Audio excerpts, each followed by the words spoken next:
철따라 우르르 내려 홍옥이 무산하듯이 이른비와 늦은비 이슬을 우리에게 내려주시는 참 좋으신 아버지 하나님, 오늘 이 시간 내게 주인 삶은 모든 것 내려놓고 내 주되신 주님품으로 나왔습니다.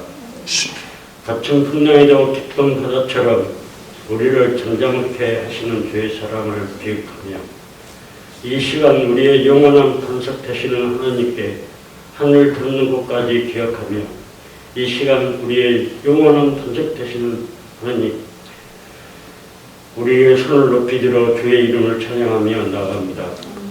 지난 한 주간 순간순간을 되돌아보니 주여, 우리 너무 연약하였으며 주의 뜻 이루며 살기에 너무 부족하심을 고백합니다. 우리는 주의 국민을 구할 수밖에 없는 제2 영혼이 이 시간 온전히 주만 바라봅니다. 세상에 넘치는 한없는 주님의 은혜와 어떤 것이라도 가릴 수 없는 주의 영광이 오늘 예배드리는 이 전기에 충만하게 하여 주시옵소서. 오늘 예배를 통해서 주님만이 길이오니 우리가 그 길을 따라가겠습니다. 고백하고 결단하는 이 한 시간으로 우리를 인도하여 주시옵소서. 이 시간이 특별히 기도하기는 낙심하고 마음이 상한 자들에게 주께서 그들의 마음을 만져주시고 경제적인 어려움 가운데 있는 자들에게는 새롭게 일어설 수 있는 회복의 은혜를 주시며 또한 육신의 연약함과 질병의 어려움을 겪고 있는 성도들이 있사오니 예수는 나의 좋은 치료자이심을 고백할 때에 치유되고 회복되는 은혜가 오늘 이곳 저희로 교회에 임하여 주시옵소서. 아멘. 오직 하나님 한 분만 믿고 의지하며 기도하며 나아갑니다. 특별히 자유교회를 기억하여 주시고 주님 말씀 지금도 역사하는 교회, 말씀대로 살아가는 교회, 말씀처럼 이루어지는 교회가 되게 하시고 이 시대를 향한 하나님 마음을 올바른 전하는 충성된 교회를 세워주시옵소서. 하나님 말씀은 살아있고 활력이 있어 좌우의 낯선 어떤 것보다도 예리하여 혼과 영과 판결과 골수를 찔러 쪼개기까지 한다고 이브리서에 기록되어 있는데 예배 가운데 목사님이 말씀을 선포하실 때에 좌우의 낯선 검과 같은 말씀으로 우리의 믿음 구석구석을 찔러 주시옵소서. 전하는 자의 입과 듣는 자의 귀가 복된 말씀으로 우리 가운데 임하여 주시옵소서. 하늘의 문이 열리고 은혜의 빛줄기가 오늘 우리 예배 가운데 충만하게 내려지기를 간절히 바라오며 우리 주 예수님 이름으로 기도드립니다. 아멘. 이날 곧 안식 후 첫날 저녁 때 제자들이 유대인들을 두려워하여 모인 곳의 문들을 닫았더니 예수께서 오사 가운데 서서 이르시되 너희에게 평강 있을지어다. 이 말씀을 하시고 손과 옆구리를 보이시니 제자들이 주를 보고 기뻐하더라. 예수께서 또 이르시되 너희에게 평강 있을지어다. 아버지께서 나를 보내신 것 같이 나도 너희를 보내노라. 이 말씀을 하시고 그들을 향하사 숨을 내쉬며 이르시되 성령을 받으라. 아멘. 이 땅 위에 험한 길을 참된 평화가 어디나 우리 모두 다 예수를 친구 삼아 참 평화를 누리겠네.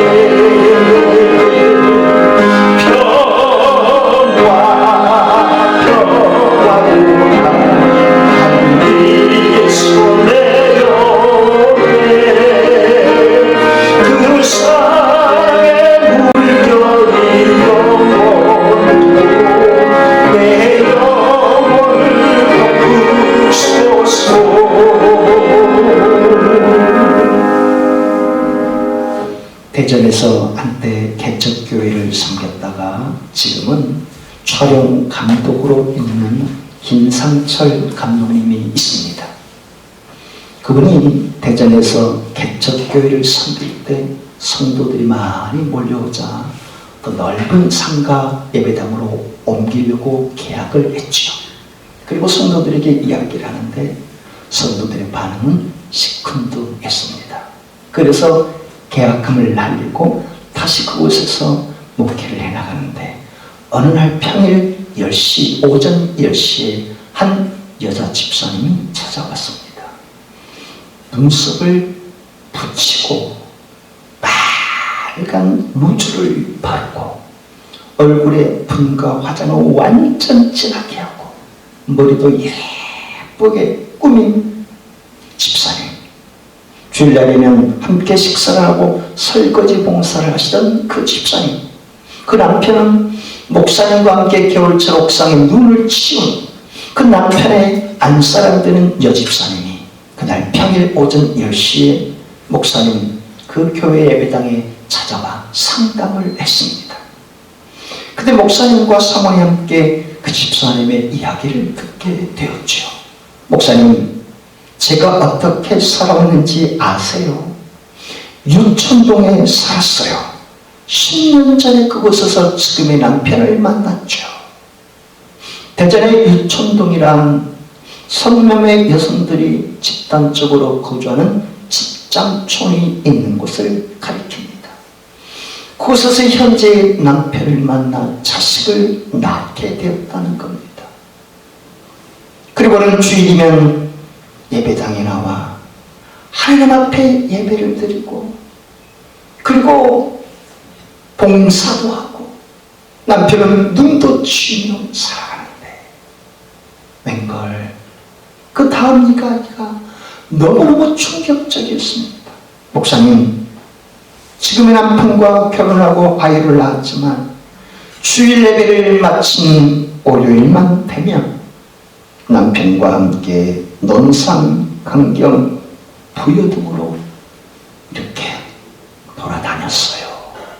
왜요? 무슨 일이 있었어요?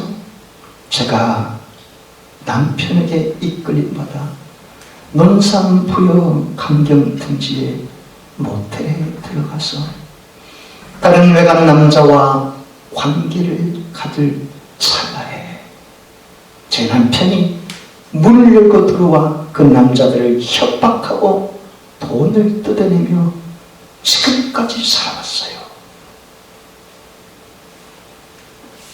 이 이야기를 듣는데 그 당시에 김상철 목사님이 완전히 충격에 빠져버렸던 것이지요.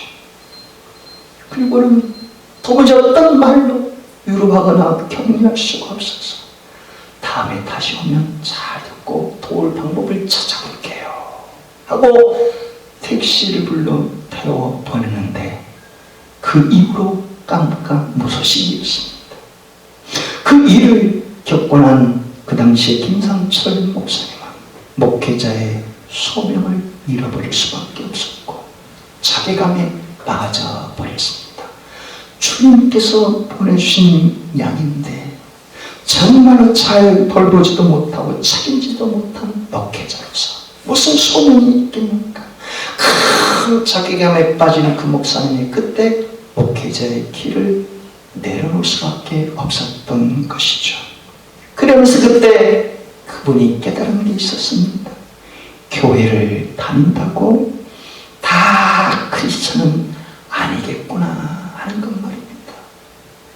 그 여집사님은 그래도 괜찮을지 모르지만 그 남집사님은 신앙인의 탈을 쓴 이리떼와 같은 모습이지 않겠나.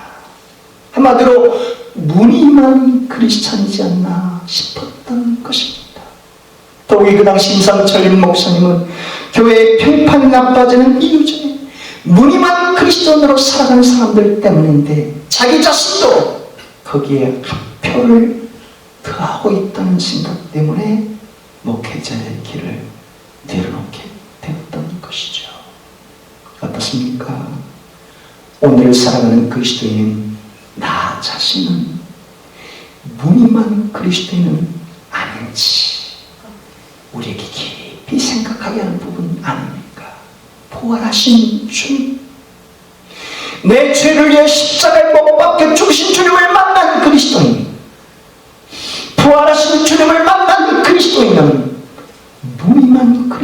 영뿐만이 아니라 뼛속까지 그리스도인이 되기를 우리 주님은 바라고 계신 줄 믿습니다. 저와 여러분이 뼛속까지 그리스도인이 되기를 주님은 원하고 바라신 줄 믿습니다. 할렐루야. 이제 그분이 목회를 내려놓고 심한 우울증에 빠져버렸습니다. 일도 잡히지 않고 그리고 막 실패하게 되고 좌절을 겪게 되니 큰 우울증에 빠져 3번씩이나 자살을 기도하기도 했습니다. 그리고는 윗전에서 계속 그런 소리도 들려오는 것입니다. 넥타이가 있잖아. 내가 시키는 대로 하면 편안하게 세상을 떠날 수 있어. 목을 매. 지금이라도 목을 매. 누군가는 그걸 두고 사탄의 속임수라고 말할지 모르지만 계속 그런 소리가 귓전을 때리는 것이었죠. 그러던 어느 날 그분이 외곽에 있는 대청산 기도원 옆 연수원을 찾아 올라갔습니다. 밧줄을 가지고 그 산에 올라갔습니다. 그리고는 연수원 옆에 아무도 없는 빈 산에 찾아 큰 나무에 그 밧줄을 매달았죠. 그리고는 줄을 내리고 돌탑을 쌓아 올리고 이제 목에 밧줄을 걸었습니다. 그리고는 몸만 비틀면 그 길로 자살할 수 있는 것이었죠. 그런데 그때 정말로 놀라운 한 번도 들어보지 못한 그 음성이 들려왔습니다. 너 이렇게 죽으면 지옥 가! 하고 말입니다. 상철아! 너 이렇게 죽으면 너 지옥 가! 하는 것이 배에서부터 큰 울림으로 들려왔던 것이었죠. 그때 비로소 목을 풀고 그리고 그 산을 내려왔던 것이고 그날 이후부터 부활하신 주님의 음성을 듣고 난 이후부터 소망을 갖고 살기 시작했고 지금은 어엿한 기독교 촬영 감독으로 살아가는 그분입니다. 그때 그 음성이 어떤 음성인지 우리는 알 수 있지 않습니까? 부활하신 주님이 지옥 갈 김상철 그 감독의 영혼을 건져올리기 위해서 시루와 절망과 좌절에 빠져있는 자포자기에 빠지고 우울증에 빠지는 그 영혼을 건져올리는 부활하신 주님의 음성 아닙니까? 주님은 지금도 부활의 주님으로 시루와 절망과 낙심에 빠져있을 그 누군가에 직접 찾아오시는 주님이시고 오늘 우리에게도 그런 현현으로 그런 음성으로 친히 역사해 주시고 만나 주기를 원하시는 주님이신 줄 믿습니다. 할렐루야. 그 주님을 만난 사람들은 결코 무림한 그리스도인으로 살지는 않을 것입니다. 내 죄를 위해 십자가에 못 박혀 죽으심을 내가 만났다면 나를 위해 부활하신 주님이 찾아오신 그 주님을 만나는 그리스도인이라면 어찌 세상에 무림한 그리스도인으로 양의 탈을 쓴 이리처럼 살아갈 수 있겠습니까? 주님을 진정으로 만나는 그리스도인은 뼛속까지 그리스도인으로 살게 하실 줄 믿습니다. 오늘 본문을 통해 주님께서 우리에게 베푸시고자 하신 메시지가 바로 그것입니다. 부활하신 주님은 지금도 우리 심령 가운데 평강을 불어넣어 주시고 이 평강으로 세상을 이길 힘을 부여하시기를 원하시는 주님이기 때문에 말입니다. 할렐루야. 예루살렘 성곽 골고다 언덕 위에 올라가신 주님은 십자가에 못 박혀진 오전 9시부터 6시간 만인 오후 3시에 숨을 거두셨죠. 그 주님은 시체 가운데 있는 그 주님을 아리마대 요셉의 동물 무덤에 안치해 두었습니다. 그러나 우리 주님은 죽은 시체 가운데서 안식일이 지난 안식 후 첫날인 주일 새벽 미명에 다시 살아나셨습니다. 그것을 일컬어 부활의 주님 사건, 주님의 부활 사건이라고 명명을 하지 않습니까? 그러나 세상 사람들은 주님이 부활하신 것을 믿지 않으려 합니다. 왜요? 사람이 어떻게 부활할 수 있어? 그것은 전설 속에나 있을 법한 이야기 아니야. 누가 감히 그 전에 누가 부활했고 지금도 누가 부활했어? 그건 가짜야. 믿을 수 없는 거짓이야 라고 세상 사람들은 말하죠. 더욱이 과학을 맹신하는 사람들은 어떻습니까? 무신론적 자연주의 철학에 근거하여 이 세상에 검증된 사실만을 믿으려는 과학을 맹신하는 사람들 말입니다. 그들은 과학으로 검증할 수 없는 원인과 결과에 대해서는 믿지 않습니다. 하지만 이 세상에는 과학으로 검증할 수 없는 원인과 결과들이 얼마나 많습니까? 초자연적인 영역들이 우리의 삶에 펼쳐지기 때문에 말입니다. 1 더하기 1은 2이지만 1 더하기 1은 2가 아닌 4나 10이 되는 경우도 많고 1 더하기 1은 마이너스 10이 되는 경우도 많이 일어나기 때문입니다. 그렇듯 과학으로 검증하거나 과학으로 관찰할 수 있는 영역이 아닌 초자연적인 영역들이 우리 삶에 많이 펼쳐지고 있습니다. 주님의 부활 역시 과학으로 입증할 수 없는 초자연적인 영역이란 사실입니다. 다만 죽은 신체 가운데 살아나신 주님의 몸을 목격한 사람들은 많이 있었습니다. 그것을 일컬어 정황 증거 그리고 목격 증거라고 말을 하지요. 무엇보다도 주일 새벽 미명에 막달라 마리아와 이런 마리아들이 무덤에 찾아가 시신의 방부제를 차려봤는데 무덤 속에 시신이 없었습니다. 그리고 천사들이 그녀들에게 말하지 않았습니까? 주님이 부활하셨다. 지금 너희 제자들에게 가서 갈리로 가라고 말해라. 뿐만 아니라 부활하신 주님이 직접 그녀들에게 내 제자들에게 가서 갈리로 가라고 전해줘라 라고 말하지 않습니까? 그 기쁨과 두려움을 아는 그 마리아들이 제자들에게 찾아가서 주님이 부활하셨어요. 주님이 부활하셔서 우리가 목격했어요 라고 말했을 때 오히려 그 제자들은 허탄한 듯이 어처구니 없이 여겼다고 성경에 증언을 해주는데 누가복음 24장에서 그런 증언을 해줍니다. 그때 베드로가 어떻게 하는가? 그래? 내가 한번 찾아가 봐야 되겠다. 베드로가 직접 동굴 무덤을 찾아갔습니다. 그런데 동굴 안에 예수님의 피 묻은 세마포는 보였는데 예수님의 시신은 보이지 않았던 것이죠. 베드로 역시 반신반의하며 이상하게 여기며 돌아왔습니다. 그리고 제자들에게 말하는데 주님의 시신은 보이지 않아. 그러니 다른 제자들이 어떻게 했겠습니까? 더 두려움에 빠질 수밖에 없었지. 혹시 우리도 체포당해서 예수님처럼 다 죽임당하는 건 아니야? 하고 말입니다.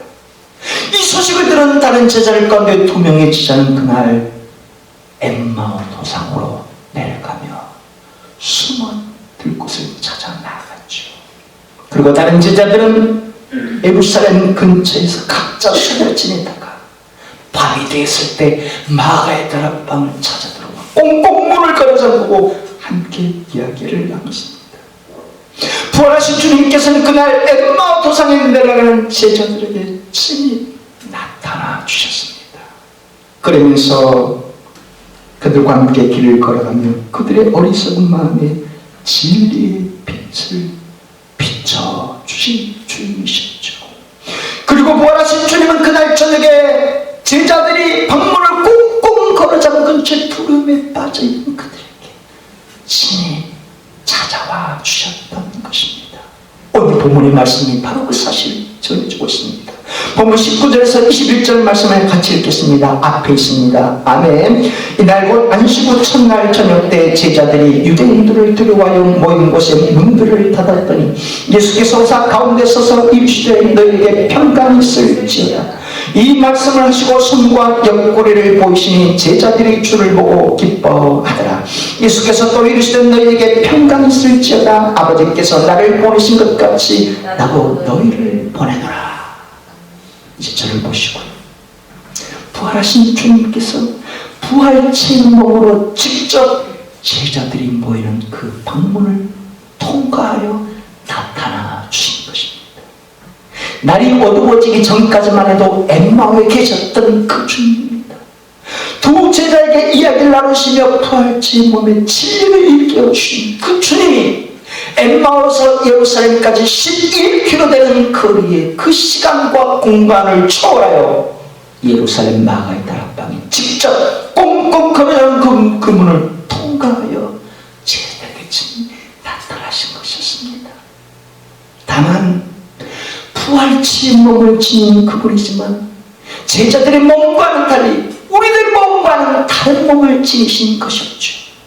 시간과 공간을 초월할 수 있는 몸만입니다.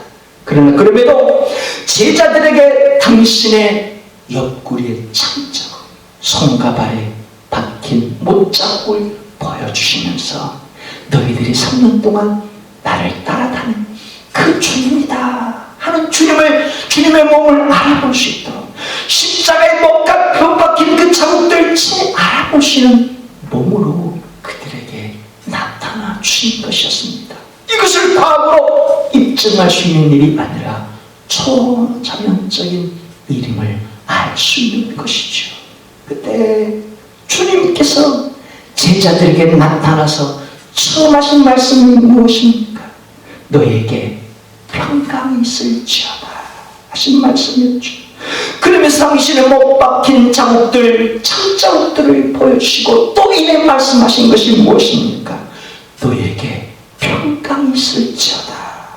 왜 주님은 두 번씩이나 부활하신 주님께서 제자들에게 나타나셔서 두 번씩이나 걸쳐 너에게 평강이 있을지어다 말씀해 주셨겠습니까? 여기에 평강으로 기록된 헬라어 에이레는 히브리어로 샬롬을 가리키는 말입니다. 이 평강은 세상의 정치력으로, 세상의 경제력으로, 돈과 명예와 권력으로 줄 수 있는 평강이 아닙니다. 이 평강은 하나님의 절대적인 평강이요, 세상에 아무것도 없어도 주님을 알고도 만족할 수 있는 평강입니다. 이 평강은 온갖 두려움과 좌절과 낙심과 우울증에 빠진 사람까지도 능히 건져올리고 이 세상을 이기게 하는 평강입니다. 그래서 우리 주님께서 그렇게 말씀하셨죠. 요한복음 14장 27절에 평안을 너희에게 끼치노니 곧 나의 평안을 너희에게 주노라. 내가 너희에게 주는 것은 세상이 주는 것 같지 아니하니라. 너희는 마음에 근심하지도 말고 두려워하지도 말라. 예수님처럼 우리도 잡혀가는 것 아니야. 유대 당국자들이 우리 잡아가면 우리도 십자가 못 박혀 죽는 거 아니야. 그런 두려움에 벌벌 떨고 있을 채, 그래서 방문을 꽁꽁 걸어잡고 있던 제자들이었기에 주님께서 친히 찾아와 나타나 주셔서 나야 내 몸을 봐라. 내가 죽음을 깨뜨리고 다시 살아나잖아. 그러니 너희도 두려워하지 말라. 너희에게 평강이 있을지어다. 이 평강은 세상에 상대적으로 주는 평강이 아니고 이 평강은 일시적으로 받는 평강이 아니야. 하나님 아버지께서 주시는 영원한 평강이요, 절대적인 평강이야. 이 평강을 받아 이 세상의 두려움과 좌절과 낙심과 우울증을 다 털어버리고 새 힘을 얻도록 해라 하신